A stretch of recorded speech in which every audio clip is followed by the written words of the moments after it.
A very good evening to you. I'm Laura Trant with the news in the south. 3 elderly passengers in the same car have died after a crash in Hampshire. It happened yesterday on the A339 at Lasham. A 77-year-old woman and 2 men aged 80 and 90 were all in a Honda which collided with a Hyundai. The Honda driver, an 87-year-old woman from Alton, has minor injuries. The 3 men in the Hyundai, all from Portsmouth, also suffered minor injuries. They were aged 17 to 25. Police are appealing for witnesses. He saw the deadly diphtheria outbreak affecting thousands of Rohingya refugees in Bangladesh. Neil Graham from West Sussex has been part of the UK's emergency medical team sent to help stop the disease spreading. This weekend, he returned to his job as a firefighter in Shoreham, where he spoke to our reporter Sean Killick. Back in Sussex after 3 weeks helping save lives the other side of the world. Neil Graham was part of a 40-strong team of British medics and firefighters. His previous missions with them had been to natural disasters such as earthquakes, but this time he was in a refugee camp of 500,000 people. That is very, very difficult to take in when you're stood on a high point in a refugee camp and you can see for maybe 4, 5, 6 kilometres in every direction, and it is solid with people as far as the eye can see. Neil's role was organising food, water, security, transport and even batteries for vital medical equipment, which proved not quite as plentiful locally as they'd been told in advance.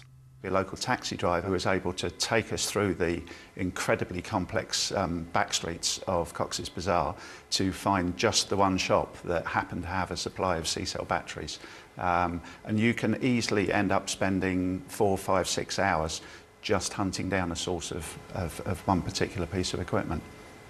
In the camp's medical centre, Neil used some unusual special skills to put the children at ease. I juggle a little bit, so was just showing them some little juggling tricks and was getting some fantastic reactions from the children. Neil's now adjusting back to his day job in Sussex, but on standby to help anywhere in the world should the call come. Sean Killick, BBC South Today, Shoreham. More children will get the chance to excel at sport thanks to new facilities unveiled in Hampshire this weekend. The sports hub at Lee Park in Havant was made possible thanks to a grant of almost £1 million from the Premier League and Football Association. It's in the centre of Lee Park with its own community, but this facility will be available for the 120,000 residents of the Havant borough.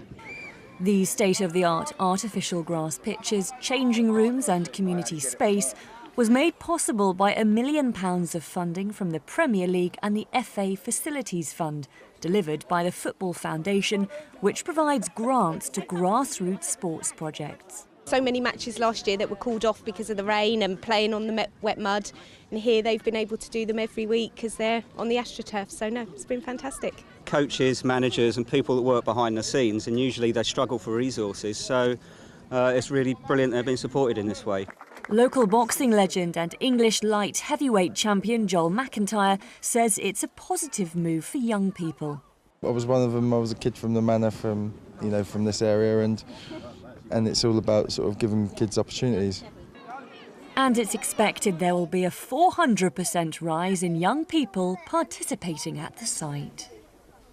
And look away now if you don't want to know the results from this afternoon's football ahead of Match of the Day 2 in a few moments. Southampton hosted Spurs in the Premier League. An own goal by Sanchez gifted Saints the lead before Harry Kane headed in the equaliser from a corner. The match ended 1-1 and Saints remain in the relegation zone. Time now to our weather forecast with Dan Downs. Good evening. Well, the snow and rain from today cleared now, leaving it milder for this evening. Mostly dry overnight, with fairly light winds. Could just see a bit of rain pushing into more southern parts into the early hours and some mist and some fog patches around as well. But temperatures are up for many of us on what they've been through the daytime. And any rain we see clears away quite quickly tomorrow morning, leaving it mainly dry. Fair amount of cloud around at times, but some bright and sunny spells coming through. Just the chance of the odd isolated shower.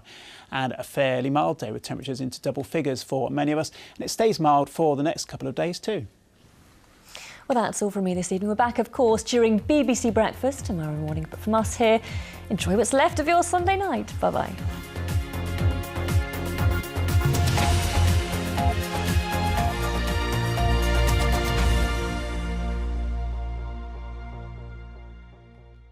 Good evening. Last night, temperatures across some parts of Scotland got as low as -14 degrees Celsius, and today brought some of us some snow. However, we're not going to see much of that kind of weather over the next few days because mild air has been pushing in from the west, with it a lot of rain in places. We are saying goodbye to that rain and what's left of the snow during tonight. Still some icy stretches in some northeastern areas, but generally speaking, things are going to be turning increasingly mild through the night. By the early part of tomorrow morning, 2 to 9 degrees. Some rain into the far southwest. That should clear away quite smartly during tomorrow morning. Also some showers continuing across northwest Scotland, some other showers in western areas as well. Quite a breezy day, but generally speaking, tomorrow a mainly fine day. Spells of sunshine around, certainly a better day, a better feel to the day than we had today.